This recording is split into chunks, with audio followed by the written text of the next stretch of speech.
Are you a faith-driven leader and you're thinking, I'm about to leave corporate and start my own thing? Before you do, I want you to consider something. Maybe the problem isn't corporate. Maybe the problem is your commitment. What if I could show you how you could commit more deeply to your calling and find real joy in your professional life? Would you be open to that? Well, good, because that's exactly what I want to share with you right now. I want to show you why it's so important to consider your calling before you walk away from corporate America. But if leaving is the right move, I'll help you know when the timing is right. That way you can leave with clarity and not out of frustration. So why does any of this matter? Because the marketplace needs more faith-driven leaders, not fewer. We need more faith-driven leaders engaging in the workplace. And if you were led to this video at this moment in time, it's very possible that the workplace is the exact area where God intends to use you. Now, let me say this up front. I get it. You're not quitting because you are lazy or ungrateful.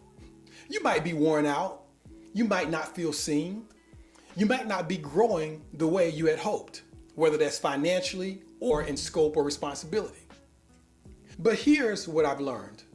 The real reason you're feeling this tension is because deep down, you don't feel like you are making the impact that you were created for.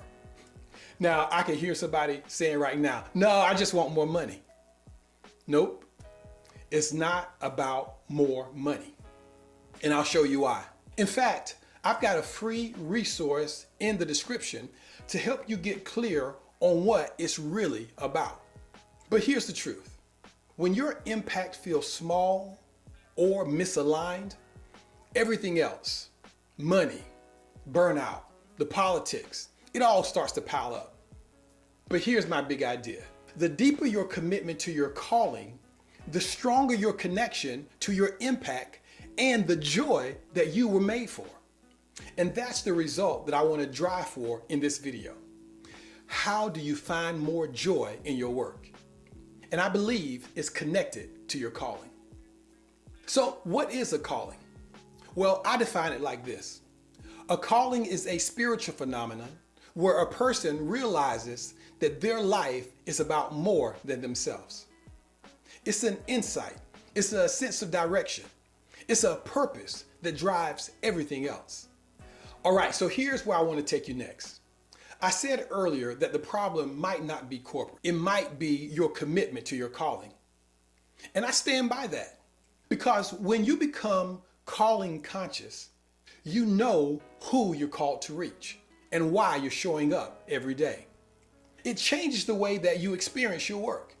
It changes what frustrates you and what fuels you. So let's talk about it.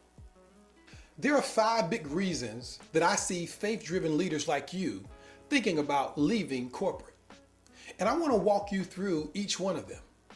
I'm not trying to convince you to stay if God's not calling you there, but I want to help you see what might be beneath the surface. Now, before we get into that though, I've got a free resource that will help. It's called the Faith-Driven Leader's Guide to Impact. It helps you take the big, vague idea of impact or making a difference and turn it into something specific, something measurable, something tied to your calling. If that sounds like something you want, just type faith-driven impact in the comments and I'll send you a link. All right, let's get into it. 5 reasons why you might want to leave the workplace. Number 1, the culture is just bad. Let's be real. Some workplaces feel toxic. People are cutting corners, they're playing games, and you try to lead with integrity. But everything around you seems to be built on the opposite. That really can wear on you. But when you are grounded in your calling, you don't let the culture change you. You show up to influence the culture. You lead with kindness. You speak the truth. You treat people with honor. Your calling keeps you from becoming what you're frustrated by. Number 2, leadership that doesn't inspire. It's tough when people above you don't reflect the kind of leader that you want to be. I've been there, watching decisions that go against your values or being led by someone who you wouldn't follow outside of work. A calling conscious mindset helps you to deal with that. We learn what not to do. Poor leaders become your training ground because you realize that sometimes God uses poor leadership to help you shape your own. You start to clarify the type of leader that you want to be. You pay attention to what not to do. And little by little, you create a pocket of healthy leadership right where you are, with your peers, with your team, and with the people who are looking to you. The third problem that makes faith-driven leaders think about leaving corporate. You don't feel valued. You've got ideas, experience, wisdom, but it feels like no one really sees it. So after a while, you stop sharing. You shrink back. But listen, when you are connected to your calling, you don't need a standing ovation to know that your voice matters. You speak up because it's the right thing to do. You lead because you're called to lead. And over time, people start to notice. The right doors will open, not because you forced them, but because you stayed faithful. And number 4, your work feels empty. Look, you show up, you hit the metrics, you go to all the meetings, but something inside you is asking, is this all this is about? That's a real feeling. But calling breathes meaning back into your work. It helps you see past the task and into the people that you're called to serve. A report isn't just a report. It's a protection for a customer. A demo isn't just a pitch. It's helping someone succeed. When you connect your work to your purpose, even the routine things become meaningful again, or at least it's possible that they can. Number 5, you feel like you're not growing. It feels like you're not making the money that you thought you would be making by now. You're not getting the opportunities that you hoped for. You're not being challenged. Yes, that can be frustrating. But being calling conscious reminds you that growth isn't always about a new title. It's about becoming the kind of person who can handle what's next. Sometimes God grows your capacity before he shifts your position. And if you keep showing up with excellence, learning new skills, and serving the people around you, that growth leads to doors that you didn't see coming. I want to help you be ready for those doors when they open by giving you a free resource. It's called the Faith-Driven Leader's Guide to Impact. It helps you take that big, vague idea of making a difference and turn it into something specific and something measurable and something tied to your calling. So if that sounds like something you would enjoy, just type Faith-Driven Impact into the comments and I'll get it to you. So we've talked about these 5 challenges. Now, I know how heavy these things can feel. When the environment is bad, when the leadership is weak, when you feel unappreciated or stuck, it doesn't just make you tired. It makes you question who you are becoming. And as a faith-driven leader, you are not okay with that. That's why quitting can start to feel like it's the only option. But it's not. There's another option, committing to your calling. This commitment can shift your perspective, and that can have a big impact. You know, Wayne Dyer once said, when you change the way you look at something, the thing you are looking at changes. This happened to me. I was struggling in my career. I might not even call it a career. What I had was a bunch of jobs. And I could always get a job because I was a person of character and I had a great work ethic.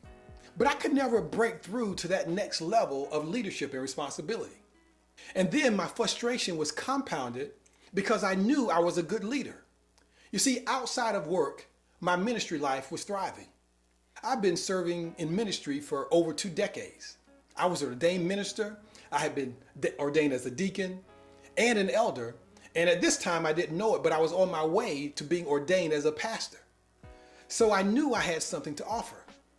But I remember being up for this new role. It was my first big leadership role. I was optimistic because I knew I had a good shot, but I was also nervous because I had been rejected so many times before. When I was sitting in my VP's office, we got to the question that always comes up, well, why should we hire you? And I remember I said something, and I actually wouldn't recommend this, but here's what I said. I said, listen, I have a significant life outside of work. I'm a minister. I am impacting people's lives. So I know I can do that same thing here. You guys just got to give me a shot. Well, it was so funny. To my surprise, my VP said, Arnold, you're a minister? Oh man, that explains it. That's why you're always smiling. That's why you're always so optimistic. I mean, I wonder sometimes, like, why is this guy always so happy? Finally, I made sense. My calling was connected to my professional life. Well, from that moment on, I got the role, obviously, and my career really began to take off. I got more promotions. I got expanded opportunity and expanded scope, and it's what I needed. And I related back to the fact that I was connecting my calling to my career. When you commit to your calling, you start thinking about who you're called to reach and why God has you where you are. You stop seeing your job as a burden and you start seeing it as a place of assignment. So let's begin to make the shift around how you view your calling and your career. Now, earlier I mentioned that I heard someone saying, nah, I'm leaving corporate because of the money. Well, let's talk about that. I don't agree. Take a moment and think about teachers. We all know that it's not the highest paid career out there, but year after year, teachers show up. Why? Well, it's because they can see their impact easily. They can see the kids' lives changing right in front of them. Day to day, week to week, month to month, and year after year, they can see the growth in these kids and their impact keeps them connected. When you lose sight of your impact, everything feels heavier. But when you get clear on the difference that you're making, even if it's not glamorous, so many of those frustrations don't feel the same way. They lose their grip. Speaking of getting clear on your impact, I've got a free resource that I mentioned earlier, the Faith-Driven Leader's Guide to Impact.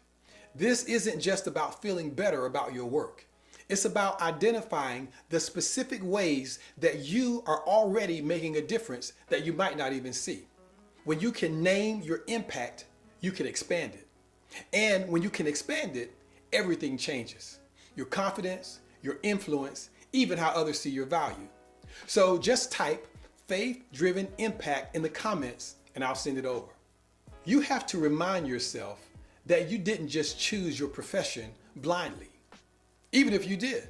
See, as a faith-driven leader, if you have been in your career for any amount of time, it's very likely that your profession in some way is keeping you connected to your calling. See, your calling is always connected to one of the 4 P's. It's connected to a people, a place, a purpose, or a point in time. Now, I could really break all those down and really point out that your calling is always related to people. There's a specific people that you are assigned to reach. You might be dreaming about launching something on your own, and that's fine. That might be a part of the journey. But don't let the dream distract you from the people who are right in front of you right now. Because at the end of the day, this isn't just about what you build. It's about who you're called to serve. And those people are right where you are. Now, here's what's beautiful about what I've been sharing with you. When you commit deeply to your calling, when you stop running around from the hard stuff and start leading through it, something amazing happens. You get clarity. Now, you don't just get clarity about your work. You get clarity about your future. Because here's what I've discovered. The leaders who know when it's truly time to leave are the same ones who learned how to show up in the hard times. They didn't spend their energy complaining about the culture. They influenced it. They didn't wait for the perfect leader. they became the leader they wanted to see. They didn't hide their light. They let it shine right where they were. And because they did that deep work, when God does call them to something new, they're ready. They're not running away, they're running toward. So let me share with you the 5 signs that your commitment to your calling has prepared you for what's next. Because if you've been doing the work I've been talking about in this video, you will recognize these. In other words, this is how you know when it's time to leave. All right, number 1, you're leaving with purpose and not out of frustration. You're not blaming your boss or running away from office politics. You've taken the time to reflect, to pray, to count the cost. And most importantly, you can clearly articulate what you're stepping into and not just what you're stepping away from. That's the fruit of commitment. You've stayed long enough to gain wisdom and not just experience. Number 2, you're leaving with relationships intact, not bridges burned. Remember how I said that your calling connects you to people? Well, the leaders who are truly ready to transition, they're not leaving enemies behind. They built real relationships. They have served well. They've added value. And because of that, when they leave, they have a network that is cheering them on, not a bunch of people that they frustrated. Number 3, you've mastered influence right where you are. You didn't waste your time in corporate. You went out just looking for a better opportunity. You used it as a training ground. You learned how to listen to what people really need. You figured out how to lead without a title.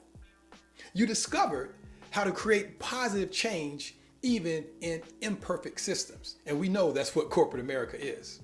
And now you're ready to take those skills somewhere new. Number 4, you have fueled your faith. It didn't just survive.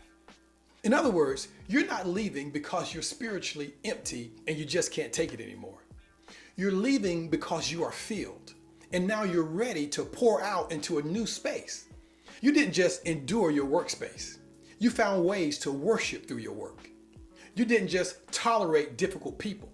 You learned how to love them. And that's the sign of someone who's ready for greater responsibility. Number 5, you can see the impact that you're called to make. Now, this is a big one. You're not just dreaming about someday anymore. You can see the specific people that you were meant to serve and you have served. You can picture the problem that you are uniquely positioned to solve. You can feel the pull of that next assignment. And here's the key. That vision came while you were faithful in your current assignment. When you commit to your calling right where you are, one of 2 things happens. Either you discover that this place, this role, this company, this season is exactly where God intends to use you for the long haul, or you gain the clarity, the character, and the capability you need for what's coming up next. Both ways are wins, because either way, you're not running for something, you're running towards something.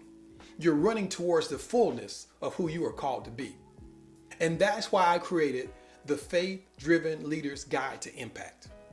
Look, you can spend months wondering if you're in the right place, or you can spend 20 minutes getting crystal clear on the unique contribution that you're called to make.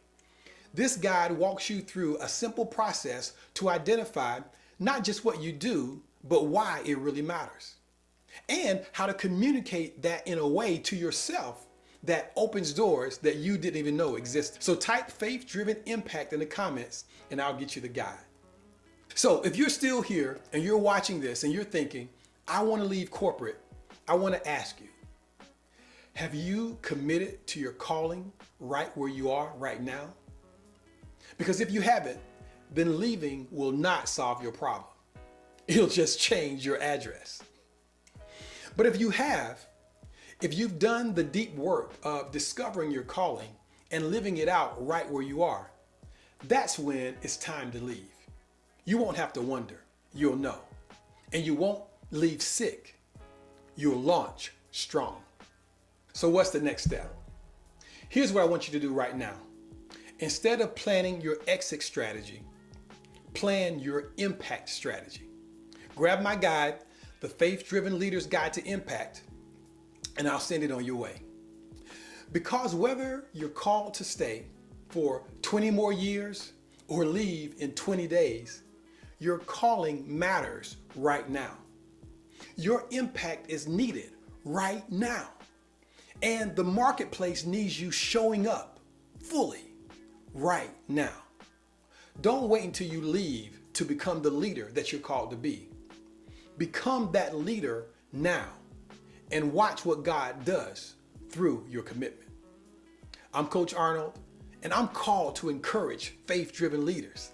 I hope you got some encouragement today. We'll see you soon, and please like and subscribe. I'd appreciate it. Thank you.